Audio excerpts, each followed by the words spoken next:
when you were presented the opportunity to go over to Vimy Ridge, how did it come about, and was this something that you had already thought about doing at some point? Was the concept of Vimy even on your mind?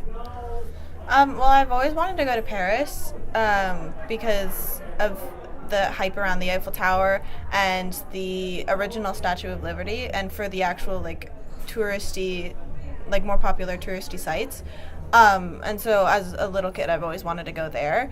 But when my Pathfinder leader gave me the original form back in February, she told me that I was actually going to Vimy Ridge and not specifically to Paris to plant trees to commemorate the soldiers and to make the 5 Guardians of Honor. And I originally thought that it was a really cool concept. And I did some research on it to see what I was getting myself into, and I learned about the war a little bit on my own before I went over and learned more. And it really spiked my interest, and I'm not one to really enjoy history, so I was really surprised that it actually spiked my interest. The Legion, the St. Thomas Legion, then was one of the sponsors to contribute monies for you to go. So how were they brought involved with this? Was that through Pathfinders, or did you guys seek out the Legion on your own? I went to groups on my own. I looked for them by myself. I have a family friend in one of the Legion groups, and I've been to, I think, 3 of their public speaking competitions.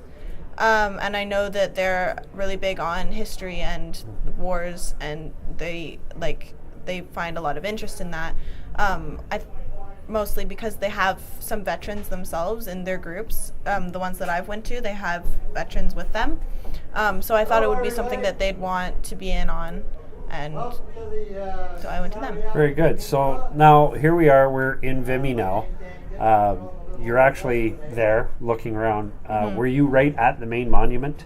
Did you go up to that and see everything there? We actually got the privilege of going up and onto the monument. The only part of it that we didn't see was the front, unfortunately, but the rest of it was just as moving. It's massive, and it's covered in pictures. You don't really see this. You don't see this in the pictures on the internet.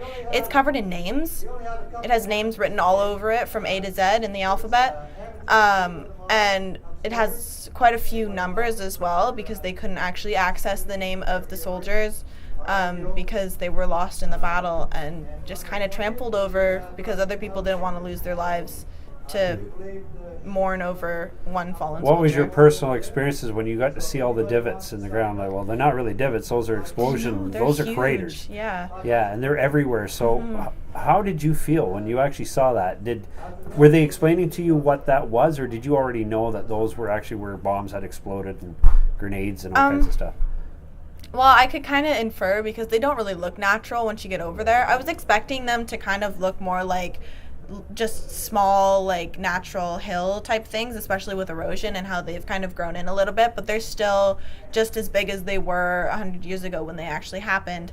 And the part that was kind of scary about walking on the grass, which I didn't really want to do because there were signs everywhere saying that there was still explosives under the ground. So that just goes to show how many there were, because there was hundreds of the holes, and then there was hundreds more that you don't even know about, and you could accidentally step on and suffer the same fate that a soldier did, which is kind of unfortunate. So now being there and going through the experiences that you've had, you've seen movies and stuff with war and everything. So did all this change your concept of what war is, the hostilities of war? Did it change your personal view on those conflicts? And especially those soldiers that died were so young. I mean, they weren't much older than yourself that you saw in the grave. So how did you feel being there, seeing all that and what they had went through? You're visioning that. The only movie really that has extensive war scene that I've seen is Forrest Gump, which doesn't really do this battle its justice. The part that does make more of an accurate connection, though, is when Forrest Gump's friend is shot and he carries him out and he ends up having absolutely no legs, and he basically rambles on about, oh, just kill me, this isn't a life that I really want to live anymore because it's so hostile. Forrest Gump and this person, though, was older in the movie than the people that went over, and me being 14 now, just 1 year younger than the youngest soldier that was in this war, it's actually kind of terrifying, because if I were alive 100 years ago and if I were a boy, I would be in this battle and I would be fighting for my own life and most likely losing it.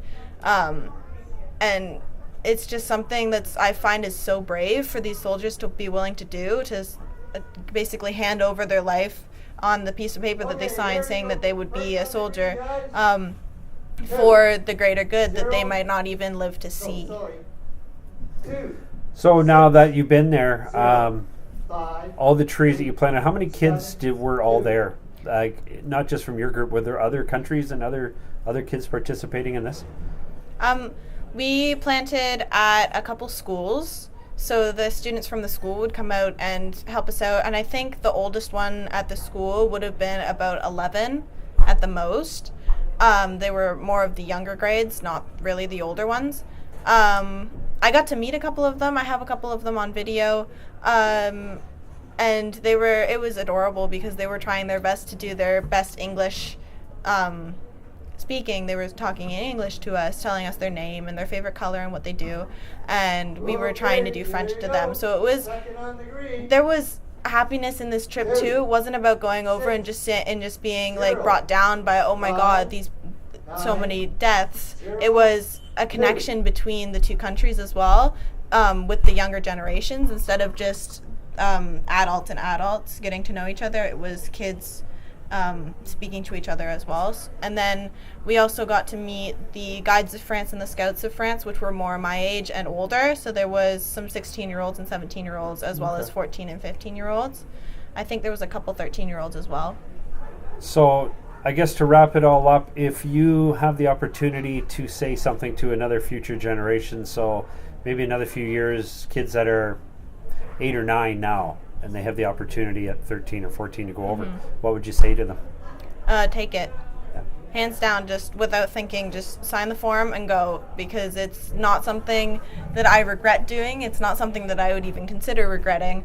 It's something that I would have regret not doing, because it was just so impactful, and now I know that it's something that's going to be forever remembered, because you can't just get rid of trees in 2 seconds. There's something that's going to be there for decades, centuries, hopefully, because hopefully they'll repopulate.